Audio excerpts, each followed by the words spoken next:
probably think you know what Irish people look like. Fair skin, red hair, blue eyes. Maybe you're even Irish yourself and don't fit that picture. But some Irish people don't look like that at all. A man says he's Black Irish. Both of his parents are Irish. So what does that actually mean? And no, it's not what you think. What does that say about how we understand identity? Because if you ask people what Black Irish means, you'll get completely different answers. Some say it comes from shipwreck survivors of the Spanish Armada. Others say it means hidden ancestry. And some will tell you it's not real at all. So which one is it?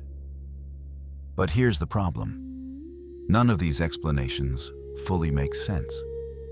If it came from one specific event, you would expect a clear pattern, a clear origin, a consistent story.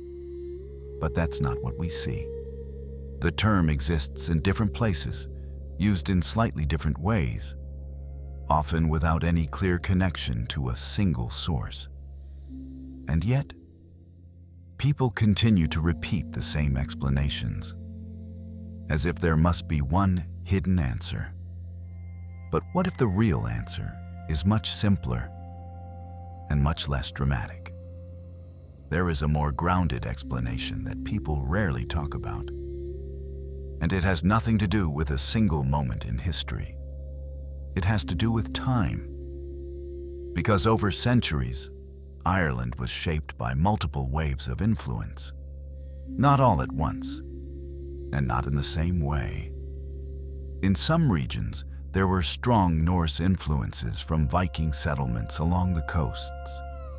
In others, Norman families settled and mixed with local populations. And later, there were ongoing connections with Britain and mainland Europe. But here's what matters most. These influences didn't spread evenly. Some communities remained isolated for generations, others were more connected. And over time, that created visible variation, not extreme, but noticeable. Enough for people to start asking questions, enough for someone to say, "You don't look like what I expected." And once that happens, people don't look for a slow, complex explanation. They look for something simple, and that's where the label comes in. But here's what makes this even more interesting. The term didn't disappear. It didn't stay in the past. People still use it today. Not in history books, not in academic papers, in real life.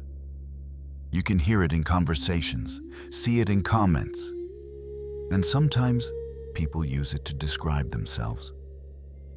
And that changes everything. Because once a label survives long enough, it stops being just a description. It starts becoming something else, something closer to identity. Not because it was originally meant that way, but because people begin to adopt it. And that's where the meaning starts to shift. At first, it simply described someone who didn't match the expected image. But over time, it became a way to explain difference itself. A way to say, I don't fit what you expected, but I still belong. And that's why it continues to exist. Not because it clearly defines anything, but because it fills a gap. A gap between what people expect to see and what reality actually looks like. And once that gap appears, it doesn't go away. It gets named and then repeated until eventually it feels real. But there's another layer to this that most people never think about. The stereotype itself. Because the image people have of what Irish looks like didn't appear randomly. It was shaped. Over time, certain features became associated with a national identity. Fair skin, light eyes, red or light brown hair. But that image didn't come from the full reality of Ireland. It came from repetition, from art, from literature, from early photography, and later, from film and media. Over time, one version became the dominant image. And once that happens, everything outside of it starts to feel like an exception, even if it never was. So when someone with darker features appears, it doesn't register as variation. It registers as something unusual, something that needs to be explained. And that's how the gap forms. Not in reality, but in perception. And this becomes even more real when people start to experience it personally. Because identity isn't just something you inherit. It's something that's constantly reflected back at you by other people. The way they look at you, the questions they ask, the assumptions they make. And over time, those moments start to build up. You get used to explaining yourself, used to correcting people, used to hearing, "You don't look like what I expected." And eventually, you start to internalize that difference. Not as something external, but as part of how you understand yourself. And that's where something subtle changes. The label stops being something others use and starts becoming something you choose to use. Not because it's precise, but because it captures something you've experienced again and again. That feeling of being both inside and slightly outside at the same time. And maybe the most interesting part of all this is not the term itself. It's what it reveals. Because Black Irish doesn't really tell you where someone comes from. It tells you what people expected to see and what they didn't.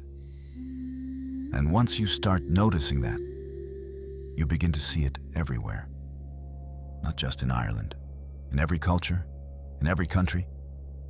The difference between what people are and what we imagine them to be.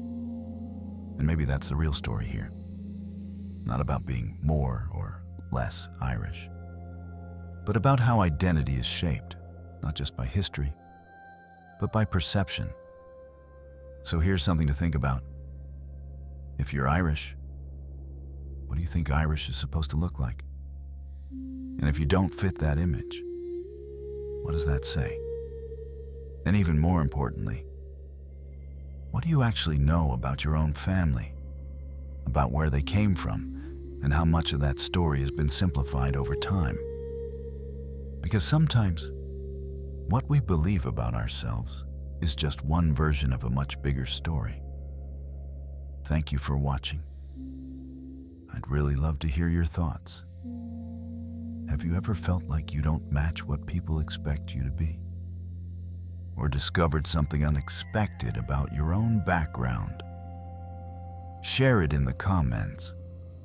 And if you enjoy exploring stories like this, consider subscribing. There's always more beneath the surface than it first seems.